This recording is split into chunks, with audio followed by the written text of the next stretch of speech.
Hello అందరికీ ఈరోజు మనము ఇంట్లోనే కూరకారం స్పెషల్గా ఉంటుందండి. నేను ప్రతిసారి కుక్కర్లో వేసేటప్పుడు 1 విజిల్లో కూర అయిపోతుంది. కూర చాలా టేస్టీగా ఉంటుందంటున్నా. అది ఎలా చేస్తారో కూరకారం చూద్దాం రండి. ఫస్ట్ ఒక గ్లాస్ నిండుగా ధనియాలు తీసుకొని మంచిగా దూరగా వేయించుకోవాలి. ధనియాలు మంచి అరోమా రిలీజ్ చేస్తున్నంతసేపు వరకు వేయించుకోవాలి. చూసారు కదా, మంచిగా వేగిపోయినాయండి. ఇప్పుడు దీన్ని చల్లార్చుకోవడానికి ఒక బేసన్లో తీసుకొని దాంట్లో ఏదైతే నేను ధనియాలు వేసానో దాంట్లో సగం జీలకర్ర ఆల్రెడీ వేడిగా ఉంది కదా, ఇమ్మీడియట్గా ఫ్రై అయిపోతాయండి. అవి టప్పా టప్పా చప్పుడు వస్తూనే ఉన్నాయి. వేసిన నిమిషానికే ఇది కూడా తీసుకొని మనము అదే దాంట్లో వేసేసుకుందాం. ఇవంతా చల్లగా అయ్యాలి.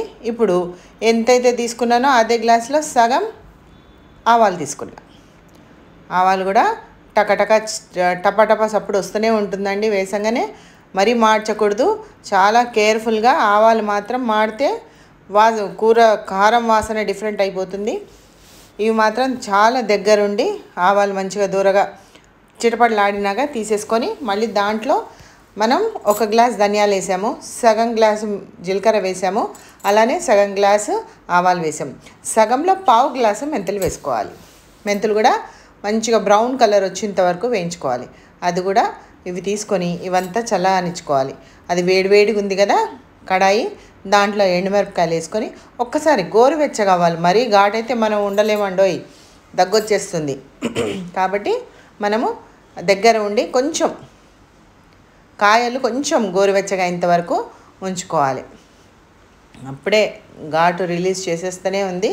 ఇవి సన్నకారం అండి. ఇవి ఒక 1/2 కేజీ కంటే కూడా తక్కువనే ఉన్నాయి. జస్ట్ ఇంట్లోకి కూరల కోసం చేసుకునే కారం.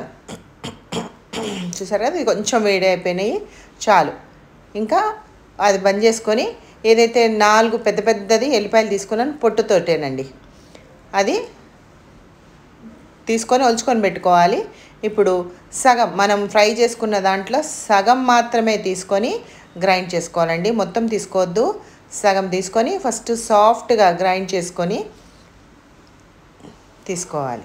చూసారు కదా, ఇంక ఇప్పుడు అయిపోయిందండి. ఈ పొడి అయిపోయింది. ఎందుకంటే అన్నీ ఒకటే మనం ఇంట్లో చేసుకుంటున్నాము. 1 ఆఫ్టర్ 1 అంతా శుభ్రంగా కలవాలి అని అంటే ఫస్ట్ ఇది సగం గ్రైండ్ చేసుకున్నాను. ఇప్పుడు ఎండుమిరపకాయలు గ్రైండ్ చేసుకొని ఎండుమిరపకాయలు మాత్రం ఫిల్టర్ చేసుకోవాలండి, జల్లించుకోవాలి. మనకేంటంటే ఆ గింజలు ఉన్నాయి కదా, చాలా కారం ఉంటాయి, అవి కొంచెం తీసేసుకోవచ్చు. అలానే ఒక 2-3 టైమ్స్ మనం తీసుకున్న దాంట్లో దాన్ని బట్టి ఒక 2-3 సార్లు కారం వేసుకొని జల్లించి పెట్టేసుకోవాలి ఒక్కసారి.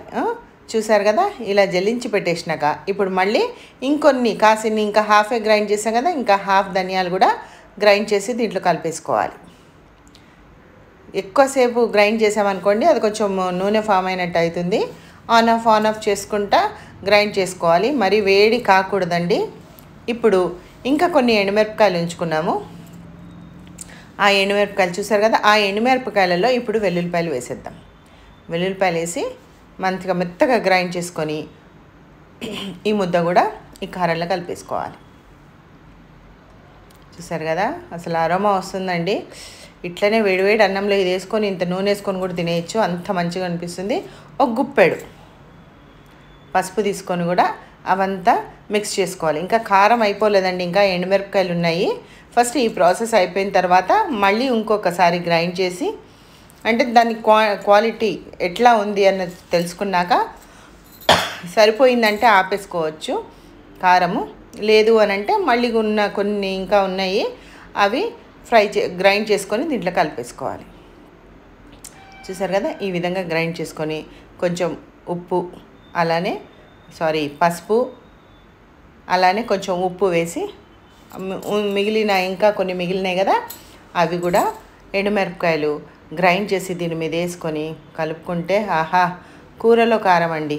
ఏ కూరన్నా కానీ ప్యాన్లో ఈ కారం వేసుకొని ఒక్క విజిల్ రానిచ్చుకుంటే ఆ టేస్టే వేరే లెవెల్. తప్పకుండా ట్రై చేస్తారు కదా కూరకారం. ఈ విధంగా చాలా అంటే చాలా టేస్టీగా ఉంటుంది. ఒక్కసారి ట్రై చేయండి. Thanks for watching. Please like, share, subscribe. మీలో ఎంతమంది ఈ విధంగా చేసుకుంటారో కూడా చిన్న కామెంట్ పెట్టండి, నాకు ఎంకరేజ్గా ఉంటుంది.